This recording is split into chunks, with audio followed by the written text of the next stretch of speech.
हरे कृष्णा, राधे राधे, जय श्री श्याम। दोस्तों, आज मैं करने जा रही हूँ अध्याय 28, कार्तिक महात्म्य का अध्याय 28। तो हाथ में उसके लिए तुलसी दल ले लेंगे। जल का लोटा मैंने भर के रख लिया है और अभी अध्याय शुरू करने जा रही हूँ। बोलिए भगवान विष्णु की जय, तुलसी मैया की जय, राधा माधव की जय। धर्मदत्त ने पूछा, हे देवगण, जय और विजय ने अपने पूर्व जन्म में ऐसा कौन सा पुण्य किया था जिससे भगवान विष्णु का रूप धारण करके वह उनके द्वारपाल हुए। गणों ने कहा, प्राचीन काल में तृणबिंदु की पुत्री देवहूति से कंदर्प ऋषि द्वारा केवल देखने मात्र से ही 2 सुंदर पुत्र उत्पन्न हुए। उनमें से बड़े का नाम जय और छोटे का नाम अजय हुआ। बाद में देवहूति के गर्भ से कपिल देव का भी जन्म हुआ। जय और अजय दोनों ही भगवान विष्णु के बड़े भक्त थे और धर्मात्मा थे। दोनों ही नित्य प्रति अष्टाक्षर मंत्र का जाप किया करते थे और भगवान विष्णु का व्रत करते थे। दोनों ही भगवान विष्णु का व्रत किया करते थे।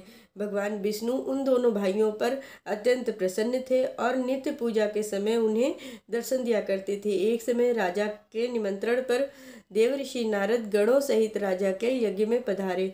उनके यज्ञ में जय ने ब्रह्मा और अजय ने पुरोहित बनकर यज्ञ को संपूर्ण करवाया। यज्ञ की विधिवत समाप्ति हुई। मरुत राजा ने जय और अजय को बहुत सा धन देकर विदा किया। वह दक्षिणा लेकर दोनों भाई अपने आश्रम में वापस आए। धन का बंटवारा करते समय दोनों भाइयों का आपस में झगड़ा हो गया। जय ने अजय से कहा, धन को बराबर बराबर भागों में बांटना चाहिए। जय ने कहा, नहीं, जिसको जितना धन मिलता है उसको उतना ही मिलेगा। तब जय ने क्रोध में भरकर अजय को श्राप दिया, तुम धन लेकर नहीं देना चाहते, इसलिए तुम ग्राह हो जाओ। अजय ने भी जय के श्राप को स्वीकार कर लिया और जय को श्राप दिया, तू अभिमानी है, इसलिए तू जा, हाथी हो जा। और जब नियम पूर्वक दोनों की पूजा के समय भगवान उनको दर्शन देने के लिए आए तो दोनों ने भगवान से श्राप मोचन का उपाय पूछा।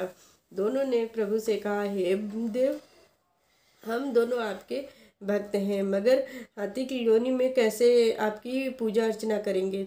हे कृपा निधान, श्राप से उद्धार का उपाय बतलाइए। भगवान विष्णु ने कहा, मेरे भक्तों की वाणी कभी असत्य नहीं होती है, यमराज भी इसको असत्य नहीं कर सकता है।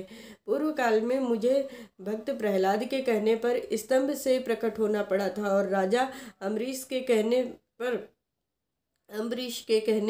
पर 10 अवतार लेने पड़े थे। अतः तुम दोनों अपने श्राप को भोग कर फिर मेरे लोक को वापस आओगे। इतना कहकर भगवान विष्णु वहां से अंतर्ध्यान हो गए। गणों ने कहा, तब वह दोनों गंडकी नदी के किनारे मगर और हाथी हुए।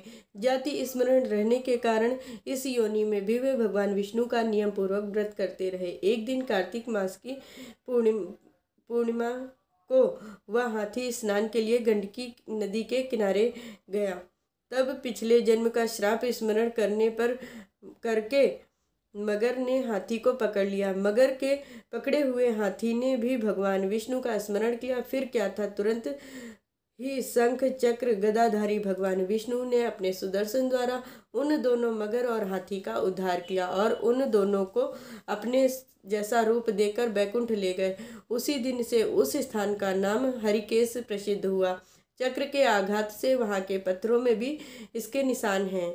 वह दोनों भी जय और अजय के नाम से आज भी संसार में प्रसिद्ध हैं। हे विप्र, आपने भगवान विष्णु के द्वारपालों के संबंध में जो प्रश्न किया था उसका मैंने विस्तृत आपको उत्तर दे दिया है। हे द्विज, इसलिए तुम भी ईर्षा और द्वेष को त्याग कर नित्य भगवान विष्णु का व्रत करो। जगत के प्रत्येक प्राणी को समदृष्टि से देखो।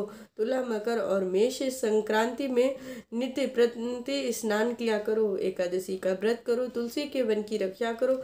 गौ, ब्राह्मण, वैष्णव की सेवा के लिए हर समय तैयार रहो। व्रत करने वाले को मसूर, कांची और बैंगन का साग कदापि प्रयोग नहीं करना चाहिए। हे धर्मदत्त, ऐसा करने पर तुम शरीर त्यागने के पश्चात हम लोगों के समान गति पाओगे। भगवान विष्णु को प्रसन्न करने वाले इस व्रत के समान फल देने वाला तीर्थ, दान और यज्ञ दूसरा कोई भी नहीं है। हे विप्र, तुम धन्य हो, क्योंकि तुमने भगवान विष्णु को प्रसन्न करने वाला व्रत किया है और जिसका आधा फल तुमने इस कलह को दिया है। इसलिए मैं इसके फलस्वरूप इस कला को हम अपने साथ ले जा रहे हैं। श्री नारद जी ने राजा पृथु से कहा, राजन, इस प्रकार धर्मदत्त को विष्णु भक्ति का उपदेश देकर कलह को साथ लेकर विष्णु के पार्षद वैकुंठ को चले गए। धर्मदत्त भी उनके आदेशानुसार भगवान विष्णु के व्रत में लीन हो गया और जब उसका देहांत हुआ तो वह अपनी दोनों स्त्रियों के साथ भगवान विष्णु के लोक को गया। हे राजन, जो भी कोई प्राचीन काल के इस इतिहास को कहता है या सुनता है, वह भी अंत में विष्णु लोक को जाता है। बोलिए भगवान विष्णु की जय, तुलसी मैया की जय। जय श्री राधे दोस्तों।